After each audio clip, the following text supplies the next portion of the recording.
Assalamualaikum warahmatullahi wabarakatuh. Pemirsa Mas Hansa Channel dimanapun berada, Alhamdulillah kita berjumpa lagi dalam Tamansa dan dalam kajian Kitab Lubabul Hadis.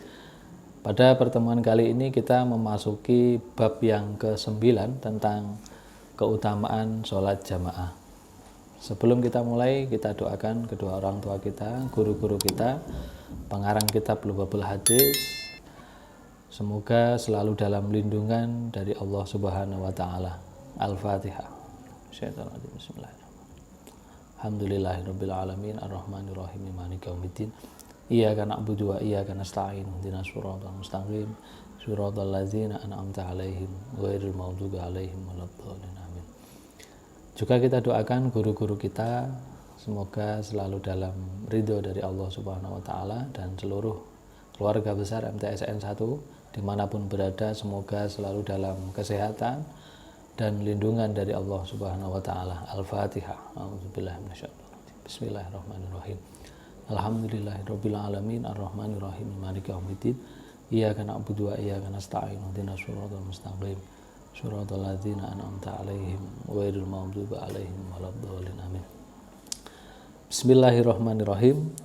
Al-babu utawi bab at-tasi'u kang kaping 9 iku fi fadilati sholatil jamaah, tetep ing dalem nutur kautamane sholat jamaah. Pada bab 9 ini kita akan mengkaji, belajar bersama-sama tentang bagaimana keutamaan sholat jamaah. Wa an Abi Hurairah radhiyallahu an lan sangka sahabat Abu Hurairah radhiyallahu an qala dawuh sapa Abu Hurairah, ausoni mekas ing ingsun Habib sapa Habibi kekasih ingsun Rasulullah sallallahu alaihi wasallam. Faqala mongko dawuh sapa Rasulullah li maring ingsun, ya Abu Hurairah, he Abu Hurairah, sholli sholato sira ma'al jamaati sarana jamaah. Walau kunta senajan ana sapa sira iku jalisan wong kang lungguh, fa innallaha krana setuhune Allah iku yuktika bakal paring sapa Allah ing sira bikulli sholatin kelawan saben-saben salat siji sawaba khamsin wa isrina ing ganjaran 5 lan 20 fi ghairil jamaati ing dalem liyane jamaah. Sahabat Abu Hurairah pernah diwasiati oleh Rasulullah sallallahu alaihi wasallam. Rasulullah bersabda, berkata kepada Abu Hurairah agar Abu Hurairah untuk selalu sholat secara jamaah. Pesan ini tentunya tidak hanya kepada Abu Hurairah tapi juga para pengikut Rasulullah Shallallahu Alaihi Wasallam. Kita dianjurkan untuk sholat jamaah. Rasul menganjurkan kita untuk selalu sholat berjamaah, walaupun kita melaksanakan jamaah itu dengan duduk. Karena Allah akan memberi kepada kita jika kita sholat secara jamaah pahala 25. Nah, 25 lebih banyak daripada sholat yang dilakukan secara sendirian. Ini menunjukkan betapa utamanya sholat jamaah. Wa qala Rasulullah sallallahu alaihi wasallam, fadlu sholatil jamaah utawi kautamane sholat jamaah ala sholatir rajuli ungguli sholate wong lanang wahdahu hale ijene wong lanang iku khamsun wa isruna 5 lan 20 apane darajatan derajate. Wa fadlu sholatit tatawwu lan kautamane sholat sunnah fil baiti ing dalam omah ala fi'liha ngungkuli ngelakoni sholat sunnah fil masjidi ing dalam masjid. Kafadli sholatil jamaah iku kafadli sholatil jamaah kaya kautamane sholat jamaah ala sholatil munfarid ngungkuli sholate wong kang ijen. Rasulullah kemudian menjelaskan juga pada hadis yang kedua ini bahwa keutamaan sholat jamaah terhadap sholat yang dilaksanakan secara munfarid atau sendirian itu 25 derajat. Dan keutamaan sholat sunnah di rumah terhadap sholat sunnah yang kita laksanakan di masjid, keutamaannya itu ya ibaratnya sama dibanding keutamaan antara jamaah dan munfarid. Artinya ketika sholat kita dianjurkan secara jamaah, sedangkan ketika sholat sunnah kita dianjurkan, lebih diutamakan sholat sunnah itu dikerjakan di rumah. Hadis berikutnya, waqala lan dawuh sapa Rasulullah sallallahu alaihi wasallam, sholatul jamaah utawi sholat jamaah iku tafdulu ngungkuli apa sholat jamaah sholatal fardhi ing sholat dhewe bisa bain kelawan kacek pitu wa isrina lan 20 apane derajatan derajate.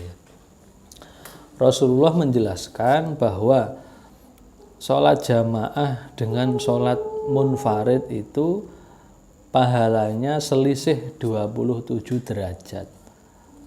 Artinya lebih utama sholat jamaah. Artinya ketika kita tidak ada uzur yang begitu berat, mari kita usahakan untuk selalu sholat berjamaah. Semoga kita selalu diberi kekuatan, kesabaran oleh Allah untuk melaksanakan sholat jamaah.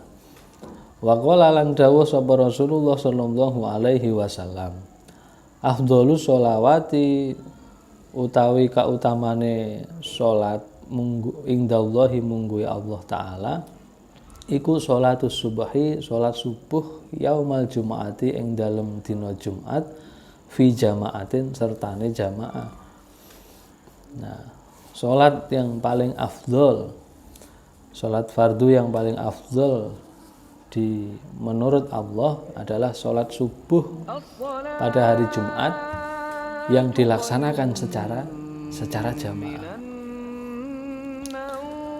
Kita tahu sendiri sholat subuh itu sholat yang butuh perjuangan luar biasa, karena terkadang kita masih terlelap, kita belum terbangun, kita masih bangkong, tapi di situ Allah memberikan pahala yang luar biasa. Dengan utamanya sholat subuh, terutama lagi di hari Jumat, dan dilaksanakan secara jamaah. Wa qala lan dawuh sapa Rasulullah sallallahu alaihi wasallam, man utawi sapa wong iku sholat sapa wong sholat subhi kelawan sholat subuh fil jamaati sertane jamaah, summa jalasa mongko keri lungguh sapa wong yazkuru hale zikir sapa wong Allah yang Allah ing Allah taala hatta tatlu'a hingga metu apa asyamsu srengenge, kana mongko ana iku lahu keduwe wong apa sitrun aling-aling minan nar saking neraka, wa bari'a lan lebaran sapa wong minan nari saking neraka. Subhanallah, pada hadis ini memberi kabar gembira kepada kita. Allah memberi fasilitas, Allah memberi kemuliaan, memberikan keutamaan kepada kita, kepada umat yang mau menjalankan sholat subuh. Setelah sholat subuh secara jamaah, kemudian orang tersebut zikir mengingat kepada Allah hingga sampai terbit matahari. Maka orang yang bisa melaksanakan amaliyah tersebut oleh Allah, orang tersebut akan dibebaskan dari api neraka, akan dihalangi api neraka menyentuh orang tersebut.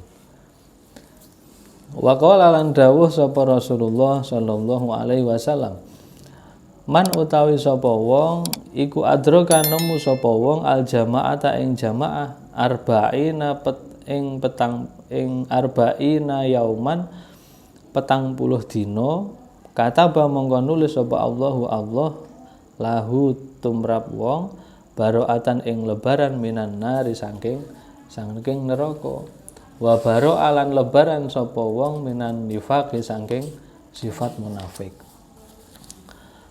Rasulullah menjelaskan bahwa barang siapa yang melaksanakan sholat Jumat selama 40 hari berturut-turut tanpa terputus, maka Allah akan mencatat orang tersebut termasuk golongan orang yang terbebas dari neraka dan terbebas dari sifat-sifat munafik. Betapa luar biasa keutamaan sholat Jumat, sehingga Allah sampai memberikan pahala yang begitu besar bagi pelaksana sholat Jumat, bagi umatnya yang melaksanakan sholat jamaah. Sholat jamaah, terlebih ketika dilaksanakan sholat jamaah tersebut selama 40 hari, sehari 5 waktu selama 40 hari, maka orang tersebut akan dicatat oleh Allah terbebas dari neraka dan terbebas dari sifat munafik.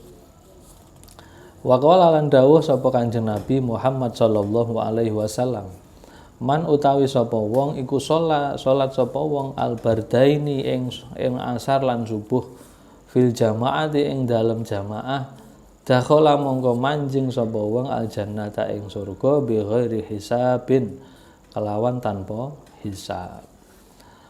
Rasul menjelaskan bahwa barang siapa yang melaksanakan sholat bardain, yaitu sholat asar dan sholat subuh dengan jamaah, maka orang tersebut akan bisa masuk surga tanpa dihisab.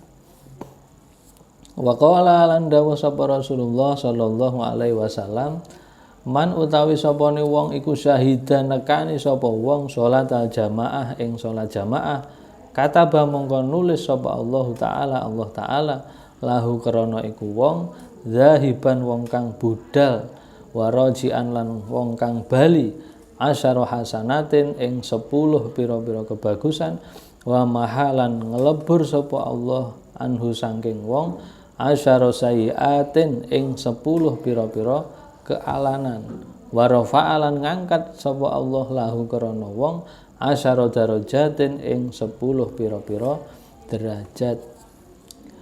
Rasulullah menjelaskan barang siapa yang menjalankan sholat jamaah, maka Allah mencatat orang tersebut 10 kebagusan, 10 kebaikan, dan menghapus 10 kejelekan, 10 dosa, dan mengangkat orang tersebut 10 derajat kemuliaan.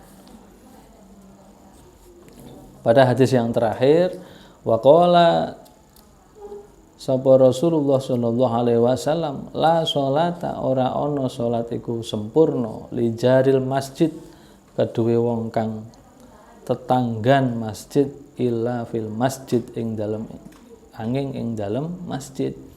Waqala Rasulullah sallallahu alaihi wasallam, sholatul jamaah iku rahmatun, wahia utawi sholat jamaah iku khairun luweh bagus minad dunya katimbang dunya, wa ma fiha lan barang wa malan barang fiha ing dalem dunya, wal jamaah utawi jamaah iku rahmatun rahmat, wal furqatu utawi pisah iku azabun siksa. Pada hadis terakhir ini Rasulullah menjelaskan bahwa orang yang rumahnya dekat dengan masjid, dengan tempat sholat jamaah, kemudian dia tidak sholat jamaah di masjid atau musola tersebut, maka sholatnya tidak sempurna. Artinya rumahnya dekat masjid, tapi dia sholatnya di rumah, sholat jamaah, sholat fardunya di rumah, maka sholat orang tersebut dikatakan dalam hadis ini tidak sempurna. Dan sholat jamaah itu adalah rahmat, dan sholat jamaah itu lebih baik daripada dunia seisinya, dan sholat jamaah itu adalah rahmat, sedangkan furqah utawi pisah itu adalah siksa. Ini hadis-hadis yang menjelaskan tentang keutamaan sholat jamaah yang terdapat dalam kitab Lubabul Hadis ini. Semoga apa yang kita kaji bersama-sama ini dibarengi dengan hidayah dari Allah Subhanahu wa Ta'ala, sehingga kita bisa menjalankan, mengamalkan sholat jamaah semampu kita, meskipun dalam keadaan apapun kita bisa tetap menjalankan sholat jamaah. sehingga kita termasuk orang-orang yang diridhoi oleh Allah Subhanahu wa taala, kita bisa terhindar dari siksa neraka. Amin ya rabbal alamin. Wallahu muwaffiq ila aqwamit thoriq. Assalamualaikum warahmatullahi wabarakatuh.